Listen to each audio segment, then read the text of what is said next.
standard form of equations. So up until now we've looked at equations in slope-intercept form. And that form is y equals mx plus b, where we know what the slope is and we know what the y-intercept is. We're going to look at a different form of equations that is a standard form. So the standard form of a linear equation is ax plus by equals c, where a and b are not both 0. So notice a couple things about this equation that are similar to our slope-intercept form. We have an x and a y. So when we look at slope-intercept form, the variables x and y are in there. Those are the variables we use to make our table, if we want to make a table to graph them with. We have an x and a y in this equation also. You'll notice that we have some letters that are different from our slope-intercept form. Slope-intercept form, we use m for our slope, so there's a number there that tells us the slope of the line. We use a lowercase b that represents the y-intercept of a line. That tells you where that line crosses the y-axis.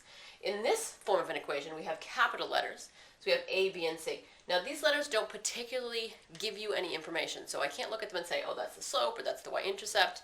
I can use them to find some of that information, but they aren't just giving that information to you directly. But this is a form of an equation that we tend to see very frequently, and we can use this form of an equation to help us graph equations just like we've been doing with our slope-intercept form. So let's look at how this form of an equation works. So we're going to do the same thing we did with our slope-intercept forms. We're going to graph the linear equation using the slope and the y-intercept. But you'll notice that this form of equation doesn't have the slope and the y-intercept just waiting for you to kind of pluck them right out of there. And we've talked about that with slope-intercept form, that the equation needs to look like y by itself equals mx plus b. So what we're going to do with this equation, we're going to take this equation and we're going to manipulate it using our equation steps that we've been working with all year to get the y all by itself. So we're going to isolate the variable. We're going to get the y variable all by itself. So here's my y in my equation. I'm going to start by trying to get rid of what's with it, and I'm going to kind of work my way into the y.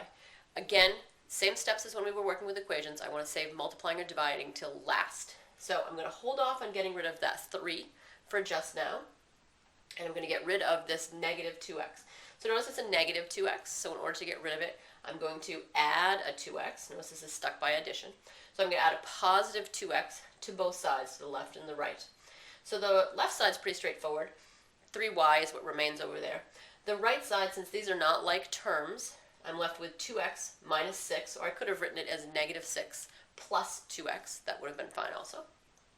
We want the y to be by itself again, so I still need to do some more work here. This should be my last step, where I'm going to divide by 3 on the left and the right. So on the left side, I end up with just y by itself because these 3 cancel each other out. Now notice what happens on the right-hand side here. I have 2 terms. I have 2x and I have negative 6. Both of those need to be divided by 3. So notice how I've kind of split up this dividing by 3, and I have said that I need to do the 2x divided by 3. I also need to do the negative 6 divided by 3. Both of those need to get divided by 3. So when I simplify this, you'll notice, you'll see the fraction right there. Do you see it? 2 over 3. There's a fraction right there. It's 2/3 x. So this is 2/3 times x. I can think about this like x over 1, so it's 2/3 times just x. That's fine. And then minus 6 divided by 3 gives me 2, so I have minus 2. So this is the slope-intercept form of the equation, and we know how to graph an equation using slope-intercept form. We've graphed using tables, which will always work. We could have made a table for this if we wanted to, but it asked us for the slope and the y-intercept. And now we can graph using our slope-intercept form. My slope, which is my m, remember our mountain slopes, is 2/3, and my y-intercept, the b, the beginning of that line, is negative 2. So I go over to my coordinate plane. I graph a y-intercept of negative 2 on the y-axis, because remember it's a y-intercept, so it's on the y-axis. Here's negative 2 down here. I graph that point, and then I use my slope to figure out the pattern for this line. So I'm going to do a rise of 2 and a run of 3. Again, that's positive 2 going up, positive 3 going to the right. So a rise of 2, a run of 3, that gives me another point on the line. I'm going to do it again, a rise of 2, a run of 3, that gives me another point on the line. I'm just using those points to see the pattern, and I can draw the line. Remember that this line represents all of the ordered pairs that make this equation true. And although we use this equation to graph the line, the y-intercept form of this equation is equivalent to the slope-intercept, the standard form of this equation. So these two equations describe the same line.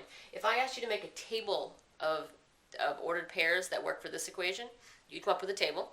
And if I asked you to make a table for this equation, you could have the same table. They both represent the same pattern on my coordinate plane. I'm just using this particular form of my equation because it's easy to find the x and the y-intercept. So we've talked about two ways to graph an equation: making a table and using the slope and the y-intercept. Again, this is one way to find the slope and y-intercept if you have an equation in this standard form. And now we're going to look at a third way to graph an equation, which standard form works nicely with. We're going to graph the equation using the intercepts. So we've talked already about the y-intercept. The y-intercept is where your line crosses the y-axis. We're also going to talk about the x-intercept, and we've talked about this a little bit in class. Where does the line cross the x-axis? We're going to look at how we can find those before we've actually done a graph, how we're going to find those, and then we can actually use the graph from those 2 points. So if I said to you graph the equation, and I gave you this equation, you could make me a table. That would work.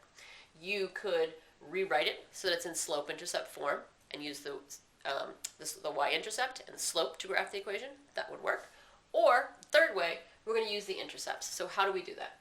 To find the y-intercept, substitute 0 for x. So here's my equation. I'm going to take out the x and put 0 in there. And then I'm going to do my work to get the y by itself, because you'll notice the x is gone now. So I end up with 3y equals negative 3. I'm going to get the y by itself by dividing both sides by 3. I end up with y equals negative 1. So remember, x was 0, so that means, and y equals negative 1. So I have an ordered pair of 0, negative 1. I'm kind of making a mini table that only has 2 points on it. So my y-intercept is 0, negative 1. Here on my graph, 0 on my x-axis, negative 1 on my y-axis. So there's one ordered pair. There's my y-intercept of this particular equation. Let's find the x-intercept. Again, the x-intercept is on the x-axis, and we know that if we're graphing something on the x-axis, I go side to side for my x value, but then I don't go up and down. So my ordered pair is going to look like a number, and then a 0 where the y is. So to find the y-intercept, we're going to substitute 0 in for y. So again, here's my equation. The y is coming out, and I'm replacing it with a 0. When I do the math here, 3 times 0 is 0. X plus 0 is just plain old x. Don't really need to do any more work to get the x by itself. X equals negative 3. So my ordered pair, since x is negative 3, and I use 0 for y, here's my ordered pair of negative 3, 0. Here's negative 3, 0 on my x-axis.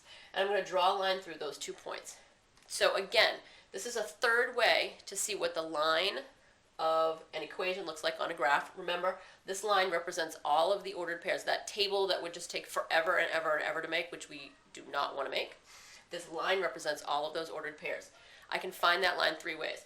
We just talked about using the intercepts, so plugging a 0 in for x to find the y-intercept, and plugging a 0 in for y to find the x-intercept, graphing those. We could also rewrite this equation in slope-intercept form and use the b as our y-intercept and use the m as our slope. Or I could make a table. That will always work. So 3 different ways to graph an equation. Depending on what form it's in, you may want to use a different method.